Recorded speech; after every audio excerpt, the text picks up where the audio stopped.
Assalamualaikum warahmatullahi wabarakatuh. Jadi di podcast kali ini kita akan membicarakan tentang peradilan pidana. Tapi ada yang lain nih di podcast kali ini. Nah, jadi gimana sih kalau peradilan pidana itu tuh kita lihat dari kacamata viktimologi. Kan itu jarang sekali kan dibahas di podcast-podcast lain atau di masyarakat itu sendiri. Betul. Nah, jadi sebelum kita bahas lebih dalam, izinkan saya memperkenalkan diri. Saya Zulfa Giusti Raja dengan NIM 2022-100. Saya Fian Wirawan dengan NIM akhir 085.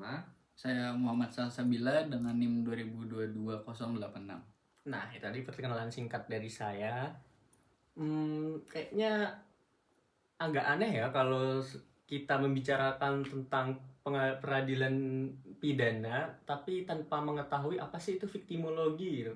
Betul. Kan tema kita tadi kan peradilan pidana dengan kacamata viktimologi. Nah, betul. Benar. Nah, mungkin dari mas-masnya ini ada yang bisa menjelaskan terkait apa itu apa itu viktimologi? Mungkin dari saya dulu ya, Mas ya. Boleh. Jadi sebelum masuk materinya, saya ingin mendefinisikan apa sih itu viktimologi. Seperti itu. Nah, viktimologi itu adalah cabang ilmu kriminologi yang secara khusus mempelajari tentang korban kejahatan, yang dimana mencakup penyebab seseorang bisa menjadi korban, hubungan antara korban dan pelaku, serta bagaimana sistem hukum di Indonesia ini memperlakukan korban dalam proses peradilan. Gitu, Mas. Baik. Jadi viktimologi itu lebih melihat kepada korbannya ya, Mas ya? Betul, lebih fokus kepada korban, Mas. Atau kira-kira tuh ada nggak sih, Mas, atau kayak kritik viktimologi terhadap peradilan pidana di Indonesia gitu? Baik. Kebetulan nih, materi yang saya bahas ini terkait kritik viktimologi terhadap sistem peradilan dan dorongan restoratif justice, Mas. Ini cakep, pas banget ya. Betul. Mantap. Jadi saya langsung masuk ke materinya, Mas ya. Ya, boleh. Jadi salah satu kritik utama dari viktimologi itu terhadap sistem peradilan pidana di Indonesia ini adalah yang dimana sifatnya itu masih pelaku atau sentris, Mas. Bisa disebut juga offender oriented.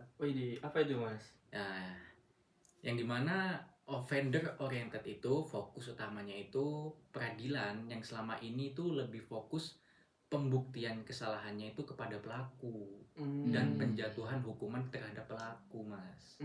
Gitu ya.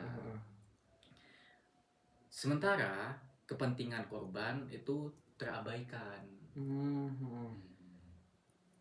Yang dimana korban itu seringkali hanya dianggap sebagai saksi yang memberikan keterangan di persidangan, bukan sebagai pihak yang perlu mendapatkan perlindungan. Jadi korban itu kayak disisihkan gitu. Betul, ya? Mas. Lebih fokus kepada pelaku saja. Ini kasihan. Seperti itu. Nah, oleh karena itu akibatnya keadilan yang dihasilkan itu seringkali bersifat formal dan terbatas pada hukuman pelaku, bukan pada pemulihan keadaan korban. Miris sekali, Mas. Iya sih. Kayak korban yang tersiksa tapi fokus utamanya tetap ke pelakunya. Betul, Mas. Iya. Nah, viktimologi ini juga hadir untuk mengubah pola pikir masyarakat Indonesia ini dengan menempatkan korban sebagai subjek penting dalam proses peradilan. Seperti itu. Nah, viktimologi ini juga menekankan bahwa korban itu berhak mendapatkan keadilan yang tidak hanya bersifat hukuman terhadap pelaku, tetapi juga pemulihan secara fisik, psikologis, dan juga sosial. Oleh karena itu, viktimologi itu mendorong agar sistem peradilan pidana di Indonesia ini mengintegrasikan pendekatan restoratif justice atau keadilan restoratif. Biar setara ya. Betul. Baik. Dari materi yang saya paparkan ini ada yang perlu ditanyakan nggak, Mas? Kalau dari saya mungkin ada sih, Mas. Ada satu kasus tuh yang menurut saya tuh mungkin ada berkaitan sedikit sama viktimologi ya. Iya. Itu terkait tentang perampasan aset. Iya. Baik. Kan beberapa waktu yang lalu tuh Pak Prabowo tuh pernah bilang bahwasanya perampasan aset itu tidak bisa dilakukan karena kasihan terhadap keluarga atau anak dari si koruptor. Nah, apakah itu berarti Pak Prabowo tuh melihat suatu kejadian korupsi itu tuh dengan kacamata viktimologi atau gimana ya menurut pandangan mas-masnya ini? Mungkin bisa sedikit dimasukkan ya Mas. Kalau menurut pendapat saya sih memang dari viktimologi sendiri kan definisinya berfokus pada eh, apa ya, pada pengelolaan dari korban ya, untuk korban yang terdampak gitu. Jadi terkait dengan perampasan aset sendiri juga terkait dengan korbannya itu secara meluas gitu. Nah, yang mana kan ruang lingkupnya itu adalah keluarga kayak gitu. Nah, pun juga mirip-mirip sama kayak yang korupsi gitu. Tapi sebenarnya saya masih bertanya-tanya juga gitu, kayak untuk hasil dari korupsi itu kan melahirkan banyaknya pengemis-pengemis gitu loh. Yang mana sebenarnya kita menganggap mungkin pengemis itu mereka malas kerja gitu loh, atau kayak mereka nggak ada usaha untuk nyari kerja dan lain-lain gitu loh. Padahal memang juga dari segi pengembangan diri juga mereka kan nggak terfasilitasi ya dari pemerintah, kayak semisal apa namanya, pelatihan dan lain-lain gitu loh untuk pengembangan skill mereka di bidangnya. Nah, itulah juga yang apa menurut saya menjadi dampak hasil dari korupsi itu gitu loh, yang nggak secara langsung dirasakan gitu loh kalau mereka itu adalah korban hasil dari korupsi gitu. Itu kalau menurut saya. Iya sih, tapi emang ngomongin pengemis itu emang apa ya, kompleks ya. Betul. Karena dia tuh dari sudut pandang masyarakat pasti dia tuh menilai bahwasanya pengemis itu karena malas kerja. Betul. Padahal kalau kita gali lebih dalam tuh ada banyak alasan kompleks, terutama korupsi. Nah, itu yang menyebabkan faktor pengemis. Betul, mungkin aja kan. Nah, mungkin aja. Gitu. Mungkin aja juga ada janji 19 juta lapangan kerja yang belum direalisasikan. Waduh. Betul. Benar. Nah, itu kan sebenarnya juga adalah hak mereka gitu loh, tapi tidak terrealisasikan. Nah, karena kampanye politik. Nah, waduh. Aduh. Berat. Aduh sebelum. Mungkin bisa dilanjut Mas biar nggak kemana-mana. saya lanjut ya Mas ya, Iya. materinya saya. Baik. Boleh. Tadi kan saya sudah menyinggung terkait restoratif justice ya Mas ya. Restoratif justice ini berfokus pada pemulihan hubungan antara korban, pelaku, dan juga masyarakat. Nah, dalam pendekatan restoratif justice ini, pelaku itu diberi kesempatan untuk bertanggung jawab atas perbuatannya melalui cara yang lebih manusiawi. Misalnya dengan meminta maaf, memberi ganti rugi, atau melakukan tindakan sosial yang bermanfaat bagi korban. Seperti itu Mas. Nah, pendekatan restoratif justice ini juga memberikan ruang untuk menyampaikan perasaan korban dalam memperoleh pemulihan nyata, pemulihan psikologis, pemulihan mental, seperti itu Mas. Nah, dengan demikian peradilan ini tidak hanya menjadi ajang pembalasan, tetapi juga tempat untuk menciptakan harmoni dan keadilan yang lebih menyeluruh bagi korban. Nah, pendekatan restoratif justice ini sebenarnya sejalan sih Mas dengan nilai-nilai budaya yang ada di Indonesia ini. Yang dimana menjunjung tinggi musyawarah dan penyelesaian secara kekeluargaan. Tetapi penerapannya Mas, gimana tuh Mas? Penerapannya itu harus memperhatikan batas-batas tertentu agar tidak disalahgunakan. Terutama pada kasus kejahatan berat seperti pembunuhan, pemerkosaan, atau korupsi yang memerlukan proses hukum formal. Kan biasanya tuh ada tuh Mas, seperti korban, dia korban nih padahal dia pelaku, seperti itu Mas. Gitu. Oke. Iya sih, banyak juga sih kayak gitu ya. Nah, banyak sekali Mas. Kayak yang pernah viral tuh di Jepanda. Playing itu, victim ya, itu ya. ya. Masuk. Saya nggak ngikutin sih Mas. Terus ada lagi. Oh, masih gak penting juga sih. Iya, benar. Terus ada lagi sebenarnya playing victim angin. Yang kemarin itu ya, pemilu ya? Bukan yang itu. Ada lagi. Oh, ada lagi Mas. Jadi tuh ada sebuah aparat negara Ah. yang dia tuh melakukan pembunuhan, Oh. tapi yang disalahin angin. betul. Nah. Yang melakukan Wah, kacau. melemparkan gas air mata itu Mas ya. Nah, bener. Waduh. 135. Padahal dia pelaku, tapi Angin Jadi yang disalahin. korban. Iya. Hmm. miris sekali ya Mas ya. Emang aduh. Playing kasihan. victim. Iya, Miris iya, sekali benar-benar. Mas. Baik. Bisa juga beneran. Oh iya. Oh iya. Bisa juga benar. beneran. Tidak ada yang tahu. Nah, nggak ada yang tahu, nggak ada yang tahu. Mungkin dari materi yang saya paparkan tadi ada pertanyaan gitu Mas. Mungkin ini ya lebih ke terkait dengan apa namanya kedudukan ya, kedudukan sama haknya ya. Untuk bentuk kedudukan dan haknya itu biar kita pembahasannya lebih spesifik gitu. Nah itu seperti apa ya Mas kedudukannya itu? Atau Kalau mungkin ada yang Masnya mau menjelaskan? iya, kalau ini mungkin saya bisa ya bantu tipis-tipis lah. Oh, oke, siap, Oke. siap. Jadi sebenarnya kalau untuk kedudukan hukum sendiri itu kebetulan sih kedudukan kedudukan korban dalam peradilan pidana itu sebenarnya tuh udah sempat disinggung sama Mas Ian tadi. Jadi sebenarnya kedudukan korban tuh emang nggak terlalu dianggap serius sih. Karena poin utama dari peradilan di Indonesia itu tuh menitik beratkan semua fokusnya itu hanya kepada si pelaku. Betul. Bahkan nggak cuma dari aparatur negaranya, tapi juga dari segi masyarakatnya, pandangan masyarakat pasti ke pelakunya.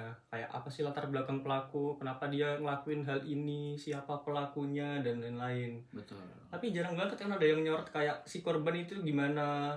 Paling pol-polan disorot tuh karena dia tuh cuma sebagai saksi. Oh. Padahal kalau kita lihat suatu tindakan pidana itu pasti juga berdampak kepada emosional, bisa Betul. juga berdampak kepada kehidupannya.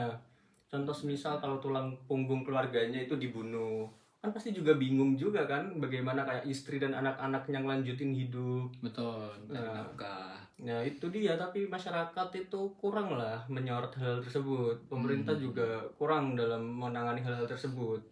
Berarti penerapannya itu masih minim sekali ya Mas di Indonesia ini Mas ya? Masih minim, terutama tuh dalam hukum acara pidana di Indonesia posisi korban tuh sebenarnya tuh terbatas Mas. Dalam kitab undang-undang hukum acara pidana atau KUHP, korban hanya ditempatkan sebagai pelapor atau saksi. Dengan kata lain tuh peran korban dalam proses hukum hanya sebatas membantu mengungkap kejahatan. Oh. Itu, dan juga sebagai sumber informasi. Nah, bukan sebagai subjek utama yang harus dipulihkan atau dilindungi. Oh, malah jadi terlupakan ya? Iya, dia terlupakan. Pelakunya malah yang jadi main karakter. Aneh Iya. kan? Aneh Benar, banget benar, Mas. Iya, apakah dunia ini anim? Ini seperti sinetron di RCTI Mas. Oh, apa itu? Dunia terbalik. Oh Wah, my god. benar. Padahal juga ada korban yang harus dibenahi ya, nggak Nah. cuma pelaku doang. Betul. gitu. Iya, benar. Betul. Tapi di Indonesia ini cuma fokus kepada pelaku aja. Aneh kan? Namanya aja udah korban nih. Nah, betul. Nah, Padahal betul. korban loh, dia yang mengalami ganti rugi, Nah, mengalami kerugian. Nah, Ini malah fokusnya ke pelaku. Betul. Iya. Kasihan si Kasihan sekali, Mas. korban. Iya, emang juga dalam prakteknya tuh banyak korban yang merasa itu dirinya tuh ditinggalkan setelah mereka membuat laporan polisi. Oh. Apalagi kalau setelah proses hukum berjalan tuh mereka tuh seringkali tidak dilibatkan, tidak diberi informasi, bahkan kadang tidak tahu apakah pelakunya sudah dihukum atau tidak. Itu biasanya terjadi kepada para korban tuh yang nggak pakai pengacara biasanya. Malah jadi ini ya, ada kesenjangan ya. Iya, ada kesenjangan di situ. Waduh. Karena kan masyarakat juga kurang tahu kan kalau ada yang namanya pro bono itu. iya. Gratis betul, kan betul. itu. Iya. Betul. Iya, itu juga. Nah, ini tuh tentu menyisakan luka yang lebih dalam karena korban tidak hanya menderita karena kejahatan, tapi juga karena sistem hukum yang kurang berpihak pada mereka. Oke. Gitu. Oke, baik. Kan tadi saya juga sempat menyinggung tuh terkait tentang hak-hak korban dalam persidangan. Nah, jadi tuh hak korban dalam persidangan tuh sebenarnya tuh ada, saya bagi tuh menjadi 3 Mas. Itu tuh yang pertama itu ada hak untuk melapor dan memberi keterangan. Jadi hak ini tuh dijamin dalam pasal 108 KUHP yang menyebutkan bahwa setiap orang berhak untuk melaporkan tindak pidana yang diketahui atau dialaminya kepada pihak kepolisian atau kejaksaan. Nah, korban itu setelah dipanggil tuh, dia tuh juga bisa memberikan keterangan sebagai saksi selama proses penyidikan dan persidangan. Gitu. Jadi untuk tahu kronologinya lah. Nah, ini tuh sebenarnya tuh penting karena untuk mengungkapkan fakta-fakta hukum dari perspektif korban. Nah, korban juga bisa memberikan keterangan dalam persidangan tadi udah saya singgung ya? Betul. Nah, sudah oke. Nah, peran ini tuh sebenarnya tuh bagus karena menempatkan korban bukan sebagai pihak yang dilindungi, tetapi hanya sebagai pemberi keterangan. Maka disinilah pentingnya kategori hak yang kedua. Jadi di kategori kedua itu, korban itu memiliki hak untuk atas perlindungan. Hak ini tuh diatur sebelumnya tuh diatur dalam UU nomor 23 tahun 2006 yang kemudian diperbarui menjadi UU nomor 31 tahun 2014 tentang perlindungan saksi dan korban. Nah, secara generalnya aja ya biar gak terlalu lama. Betul. Nah, undang-undang ini tuh memberikan korban berbagai bentuk perlindungan seperti perlindungan fisik dari ancaman, intimidasi, ataupun pembalasan dari pelaku. Karena kan sering tuh keluarga dari pelaku yang nggak terima kalau anggota keluarganya tuh dijebloskan ke penjara. Betul. Jadi mereka tuh bisa menyerang korban kapan saja. Atau keluarganya tuh udah tahu bahwa salah satu anggota keluarga itu adalah pelaku. Nah, dia mengancam atau mengintimidasi si korban supaya tidak melaporkan ke polisi. Nah, kan nggak adil juga buat korban kan? Iya. Bener sih Mas. Iya, dia dijahatin tapi gak boleh lapor. Aneh juga orang-orangnya. Apalagi kalau biasanya tuh yang sering tuh kalau pelakunya tuh adalah orang-orang yang berduit gitu. Waduh. Nah, itu Itu- susah itu. Uang Itu belas penguasa sih Mas ya. Iya. Kalau di Indonesia itu penguasa, banyak duit itu penguasa sih. Bener, nggak cuma korbannya, aparatnya pun bisa diem kalau gitu. Nah, betul. iya, betul. tepok Aduh. pakai duit. Jangankan aparat Mas. Pemerintahannya pun juga. Iya, juga. Waduh. Ngeri. Oke, lanjut ya Mas ya. Lanjut. Oke. Kerahasiaan yang kedua tuh ada kerahasiaan identitas. Jadi korban untuk mencegah stigma atau tekanan sosial dari masyarakat itu kerahasiaannya tuh perlu dijaga. Terutama kalau korban itu anak-anak. Kan kasihan juga kan kalau dia dibully gitu. Betul. Nah, terus tuh ada pendampingan hukum dan psikologis.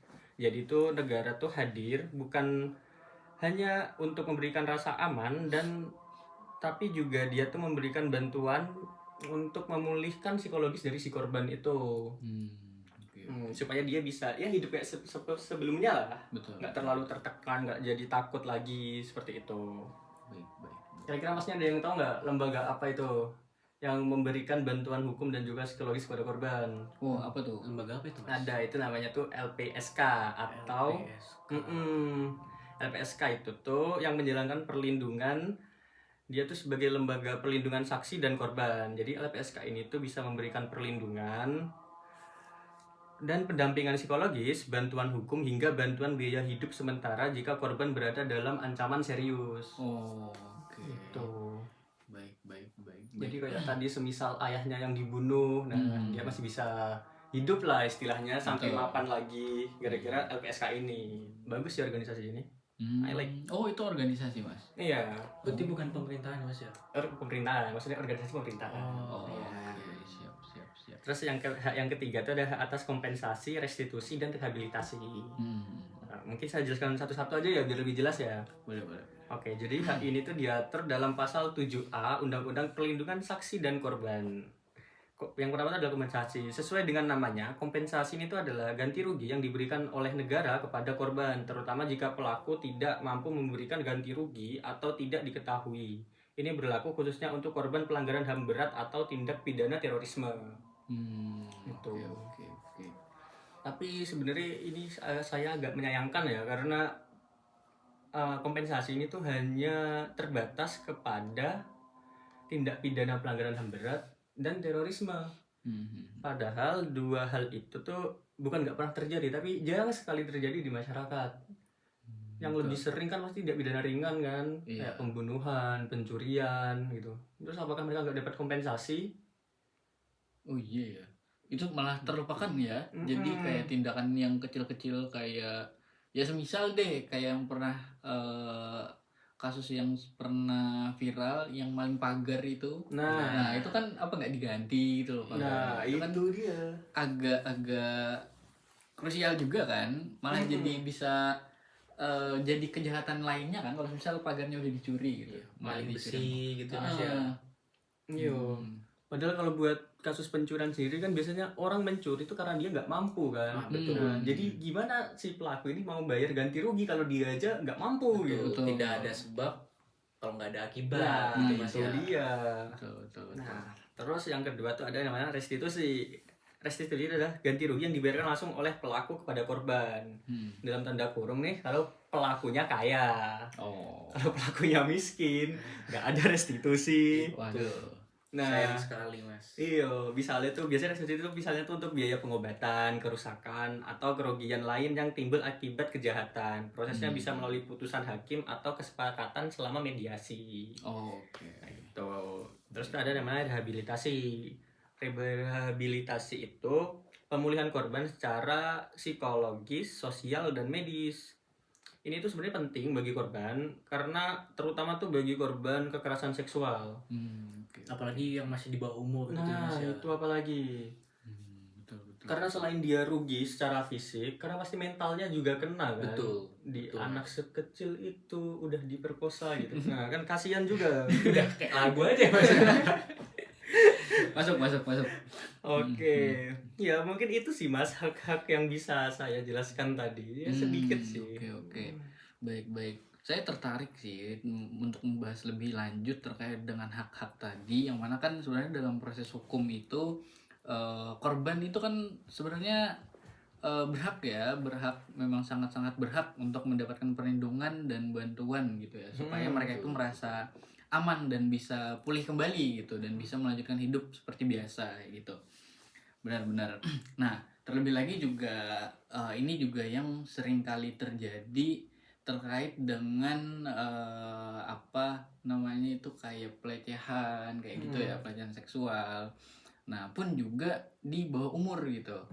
Nah, itu kan sangat berdampak ya pada apa tumbuh kembang dia lebih lanjut gitu. Utamanya kan dari sekolah dan kemudian juga dari ruang lingkupnya lah gitu.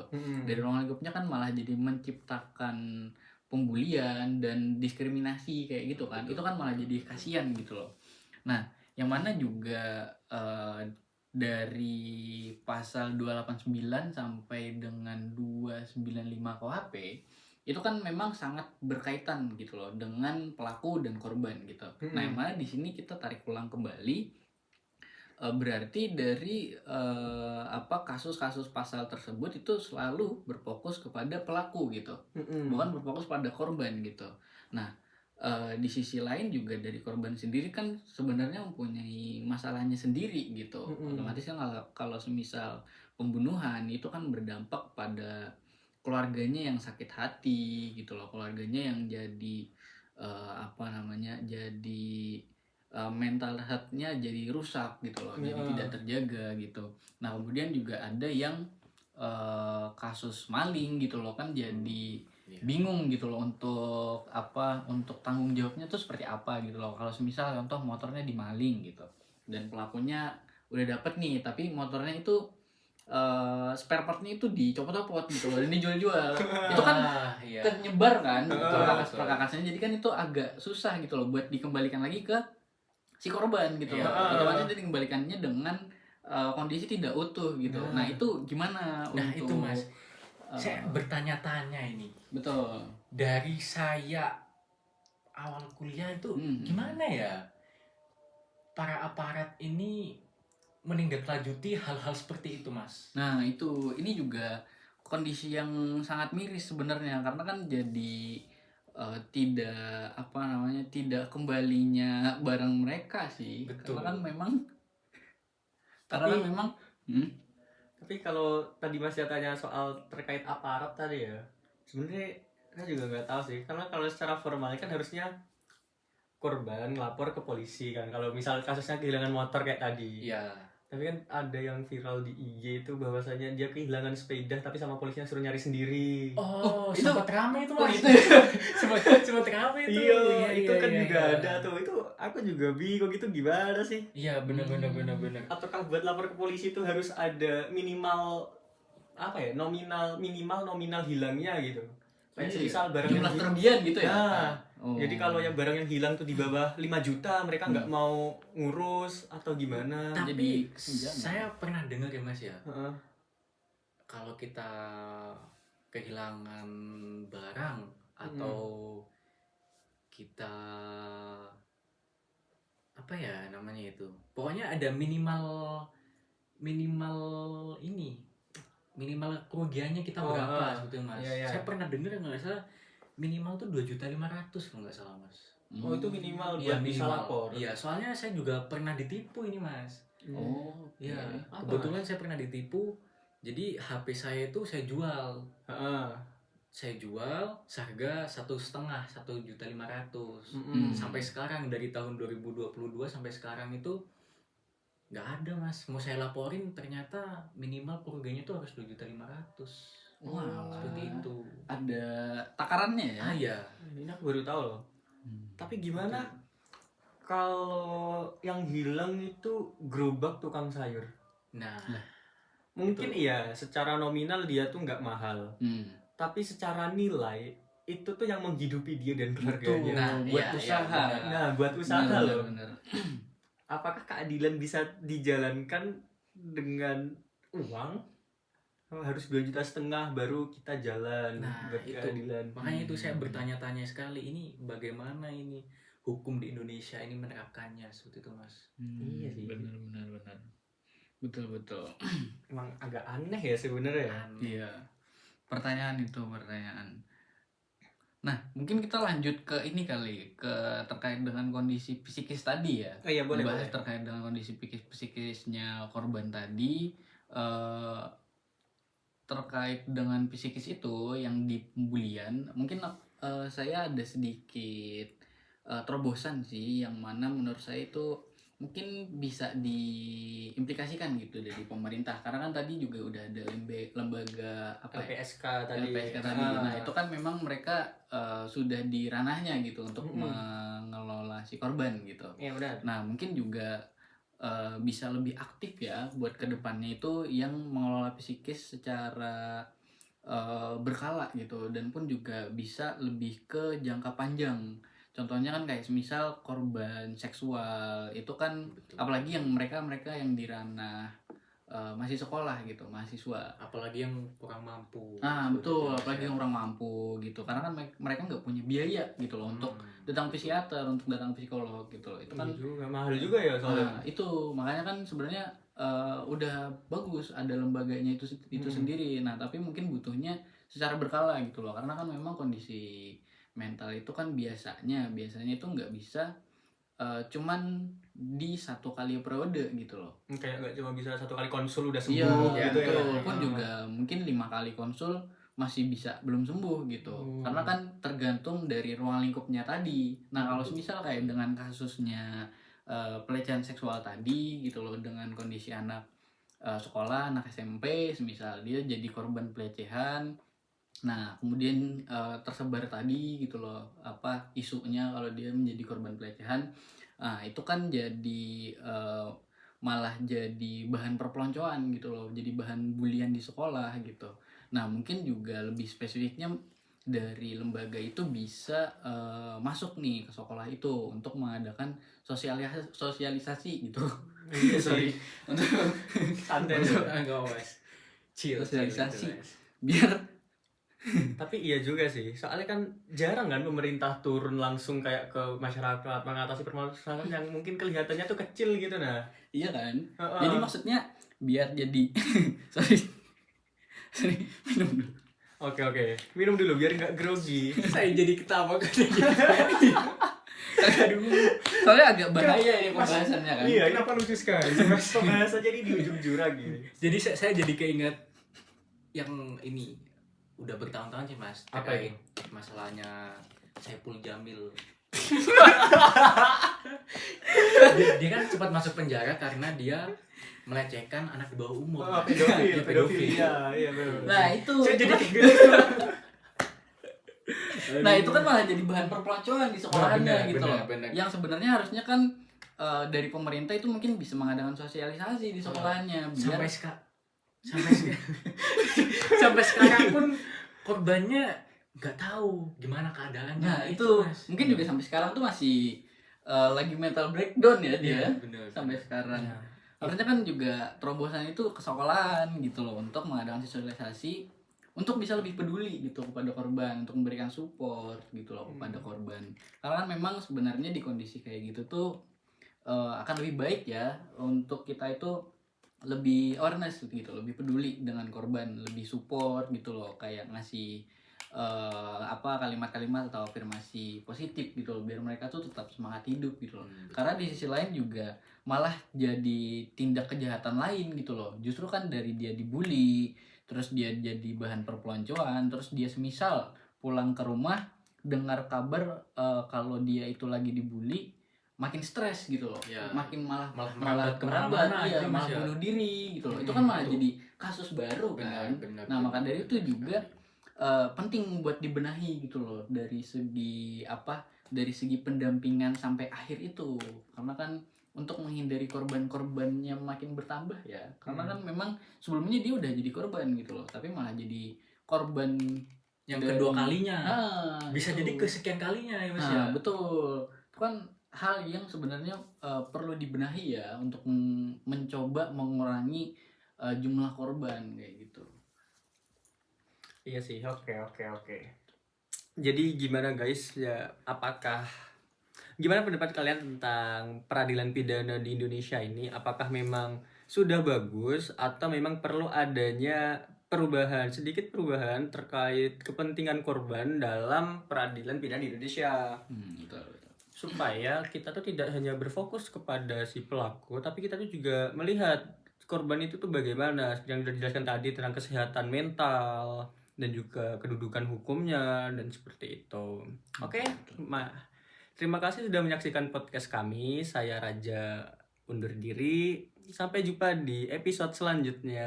Assalamualaikum. Bye Terima bye. kasih.